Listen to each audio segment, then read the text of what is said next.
अभी श्रीलंकन्स क्या कहते हैं कि इंडिया के रोल के बगैर हमारी क्विक रिकवरी मुमकिन ही नहीं थी। वो कहते हैं अगर इंडिया जो है ना होता तो जो बाकी मल्टीलैटरल इंस्टीट्यूशंस हैं, ये मैं देख रहा था कि जो क्या नाम है उनका, जो फॉरेन मिनिस्टर है श्रीलंका के, मिस्टर थराका साहब, ये उनकी स्टेटमेंट्स हैं। उन्होंने कहा आईएमएफ तो बहुत बाद में आया और हमारी तो पोजीशन ही खराब हो जानी थी। बड़ी बात आप कर रहे हैं ना, इधर इस लेवल के ऊपर ये काम नहीं हो सकता। हाँ। वो जिस लेवल के अल्लाह ने उनको, उनका विजन बहुत बड़ा है भाईजान, उनका है। दिमाग में बड़ा। जहाँ पे हम तारीफ अगर उनकी करते हैं ना, ठीक है। तो वो बहुत मुश्किल है वहाँ। आपने बोला कि उधर की वाम उधर बहुत गुर्बत है, लेकिन जैसे ये कोई भाई गुर्बत नहीं है भाई, उधर वो बड़े खुश है, मुसलमान भी उधर बहुत खुश है। जैसे अच्छा। हमें दिखाया हाँ गया जी 240 भाई, भाई मीडिया में ये बातें सारी होती हैं। आपको कैसे आप- पता है? भाई मेरे पास आते हैं इंडिया के, वहाँ से लोग आते हैं। अच्छा। हाँ जी, वो खुद बताते हैं, वो कहते हैं जी वहाँ पे 1,000 रुपया जो है ना अवाम को मिलता है। चीनी हमें जो है वो लगा के चले गए हैं, गेम करके चले गए हमारे साथ, और वो इस तरह गेम करके चले गए हैं। चीनी ये समझते हैं कि जो हमारे पास फॉरेन डायरेक्ट हमें जो कर्जे मिले हैं वो तो भाई वो बहुत खतरनाक कर्जे हैं।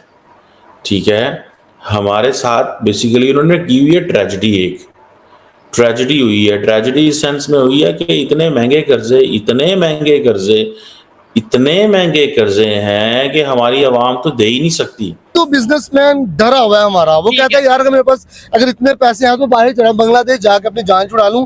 इस टाइम यहाँ पे 70 रुपए का मिलना चाहिए ना। 80 रुपए का बात तो यूनिट ये हो गया। आज की बात है, आज का जो दिन 80 रुपए का यूनिट हो 80 रुपए का यूनिट और हो वो गया। कह रहे हैं कि वो भी 200 यूनिट वाले को अगर उसको प्लस करेंगे 120 की तरफ जा रहा है। भाई भाई, करेक्शन करना चाह रहा हूँ, उनके पास जितने भी 600 अरब डॉलर है उनका अपना है। हाँ। हमारे पास 10 अरब डॉलर है तो वो भी कर लोगों देंगे, के है। वो भी बाहर से आए होंगे। आपका अपना क्या है पहले मुझे आप ये बताएं। दोस्तों, ऐसा नहीं है कि पाकिस्तान के लोगों को नहीं पता कि चीन ने उनके साथ क्या किया है, लेकिन उनके साथ एक प्रॉब्लम है। तो प्रॉब्लम ये है कि उनको आज की तारीख में पूरी दुनिया के अंदर कोई भी मुल्क अपने मुंह नहीं लगाना चाहता, इसलिए वो बार बार जाकर चीन के पैर पकड़ते हैं। और चीन के साथ भी प्रॉब्लम है, तो चीन के साथ भी आजकल कुछ ऐसे ही हो रहा है। उसने लोगों को कर्ज तो दिया, उनको डुबो दिया। अमेरिका वैसे उसका दुश्मन बना हुआ है, भारत आपको पता ही उससे बनती नहीं है, तो फिर वो उसके साथ भी दिक्कत है। अब भारत को रोकने के लिए उसको कोई ना कोई तो साथी चाहिए ना, इसलिए उनको पता है कि ये है दो टुकड़े इनकी झोली में डालते जाओ, इनका खून भी पीते जाओ और एहसान भी करते रहो। ये फर्क है दोस्तों भारत में और चीन में। भारत दोस्तों के ऊपर एहसान नहीं करता, उनकी मदद करता है, उनको निकाल के अपने पैरों पे खड़ा करता है। चीन की ये आदत है कि अपने दोस्तों को ही डुबो मारता है कि चलो भैया अब तुम सारी जिंदगी मेरी गुलामी करो। दोस्तों, वीडियो पूरी देखिएगा, बहुत अच्छी वीडियो है। वीडियो को लाइक जरूर कीजिएगा, कमेंट्स कीजिएगा और चैनल को सब्सक्राइब भी कर लीजिएगा। Thank you very much. Sri Lanka के जो फॉरेन मिनिस्टर्स हैं वो ये कह रहे हैं, फॉरेन मिनिस्टर ने ये कहा है कि हम श्रीलंका की सरजमीन इंडिया के खिलाफ इस्तेमाल नहीं होने देंगे। और उसने कहा कि इस वक्त जो श्रीलंका और भारत के ताल्लुकात हैं ये ऑल टाइम हाई हैं। भाई ऑल टाइम हाई क्यों ना होते, जितना कोई इंडिया ने पैसा फेंका है वहाँ पे, जिस तरह इंडिया ने नॉर्मलाइजेशन करने की कोशिश की है। ठीक है जी, तो अब इंडिया श्रीलंका ये कह रहे हैं नेशनल करेंसीज में हम बिजनेस करेंगे, क्योंकि श्रीलंका का प्रॉब्लम ये है कि उसके पास भी डॉलर नहीं है। इंडिया कहता है मेरी करेंसी की भी रेलेवेंस हो। इंडिया जो है on a larger scale dedollarisation पे काम कर रहा है। अमेरिकन को इस चीज का पता है कि इंडिया डी डॉलराइजेशन पे काम कर रहा है। अभी श्रीलंकन्स क्या कहते हैं कि इंडिया के रोल के बगैर हमारी क्विक रिकवरी मुमकिन ही नहीं थी। वो कहते हैं अगर इंडिया जो है ना होता तो जो बाकी मल्टीलैटरल इंस्टीट्यूशंस हैं, ये मैं देख रहा था कि जो क्या नाम है उनका, जो फॉरेन मिनिस्टर है श्रीलंका के, मिस्टर थराका साहब, ये उनकी स्टेटमेंट्स हैं। उन्होंने कहा आईएमएफ तो बहुत बाद में आया और हमारी तो पोजीशन ही खराब हो जानी थी। तो वो तो बहुत बाद में आया, हमारी पोजीशन खराब हो जानी थी, हम कहाँ भी इस काबिल होने थे। सो अब वो श्रीलंका को ये समझ आ गई है कि हमारे लिए जो इम्पोर्टेंट कंट्री है वो इंडिया है। दुनिया किस खित्ते में कोई ऐसा मुल्क नहीं है जिसके पाकिस्तान के साथ बायलैटरल ताल्लुकात मुनासिब सतह पे मौजूद हों। मैं जानना चाहता हूँ इस खित्ते के अंदर। भाई बिम्स्टेक है, इंडिया ने सार्क को उड़ा दिया, अपना नया इंस्टीट्यूशनल प्लेटफॉर्म लेके आ गया। पाकिस्तान मुझे बता दे, अफगानिस्तान के साथ हमारे मामलात इस वक्त इस तरह के हैं कि हमें कतर और यूएई से कहना पड़ता है यार इनको को टीटीपी को बंद करें। ये है हमारा सऊदी अफगानिस्तान से ताल्लुक।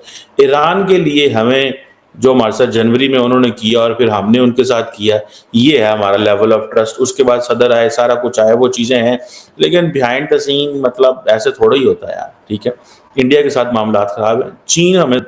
चीनी हमें जो है वो लगा के चले गए हैं, गेम करके चले गए हमारे साथ, और वो इस तरह गेम करके चले गए हैं।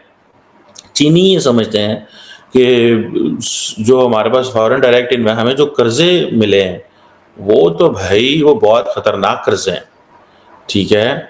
हमारे साथ बेसिकली उन्होंने की हुई है ट्रेजेडी, एक ट्रेजेडी हुई है। ट्रेजेडी इस सेंस में हुई है कि इतने महंगे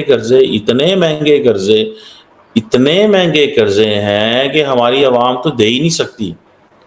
तो इंडिया ने अपनी ज्योग्राफी का फायदा उठाया, इंडिया ने हमें इस खित्ते से निकाल दिया है।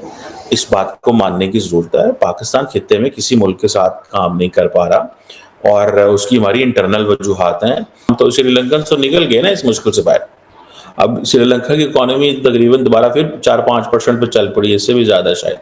तो वो तो they are going where they need to go. India Sri Lanka के इंफ्रास्ट्रक्चर डेवलपमेंट के लिए भी काम कर रहा है। अब चेन्नई से फ्लाइट्स जाती हैं जाफना, कोलंबो तो जा ही नहीं है, बाकी उधर भी जा रही हैं। सो इंडिया क्या कह रहा है कि इंडिया ने इस खित्ते के ममालिक को जोड़ लिया है, सबके साथ काम कर रहा है। और अब फॉर एग्जांपल इंडिया जो एक्स्ट्रा रीजनल पार्ट्स हैं जैसे जापान हो गया, रशिया हो गया, उनके साथ एक कोलैबोरेशन कर रहा है इन ममालिक की। सो इंडिया नेक्स्ट लेवल पे चला गया। वो कनेक्टिविटी भी देना चाहता है, एक्सेस भी देना चाहता है, ठीक है। अब वो ठीक है जो जिसे वो कहेंगे ना इंडिया रशिया श्रीलंका, अब ये सुनने में आ रहा है कि इंडिया जापान श्रीलंका, ठीक है जी, एग्रीमेंट्स हो रहे हैं। सो आप देखिए कि इंडियंस ने बेसिकली कैसे दूसरे मुल्कों को इंगेज किया है कि अपने खित्ते के ममालिक को उठाया जा सके और उनको कहे कि हम आपके साथ बायलैटरली इंगेज नहीं कर रहे, हम दूसरे इन्वेस्टर भी आपके पास लेके आ रहे हैं। हमारे यहाँ चाइनीज हैं, वो आते हैं, वो इतने महंगे महंगे लोन हमारे लोगों को देते हैं यार, हमारी चीखें निकाल दी हैं चाइनीज ने। लेकिन हम बात भी नहीं कर सकते क्योंकि वो जो फ्रेंडशिप है that is higher than Himalaya, is deeper than sea, sweeter than honey, हम ये कह भी नहीं सकते। ताल्लुक खराब होती है, हुकूमत तो हमारी नहीं बोल सकती है, एटलीस्ट अवाम को पता ही नहीं है क्या हो रहा है। अवाम का मसला ही नहीं है, अवाम को तो पता चलता है बिजली महंगी है, फलानी चीज़ महंगी है, फिर पेट स्यापा पड़ता है। अदरवाइज तो इट्स ऑल फाइन। हमें तो कुछ पता नहीं है क्या हो रहा है क्या नहीं है। हमें भारत भी मेन स्ट्रीम नहीं होने देना चाहता क्योंकि वो समझता है कि ये मौका है पाकिस्तान को दबा के रखो। इन्होंने बड़ा मिसयूज़ किया है, वो ये कहते हैं, दिस इज़ व्हाट दे से।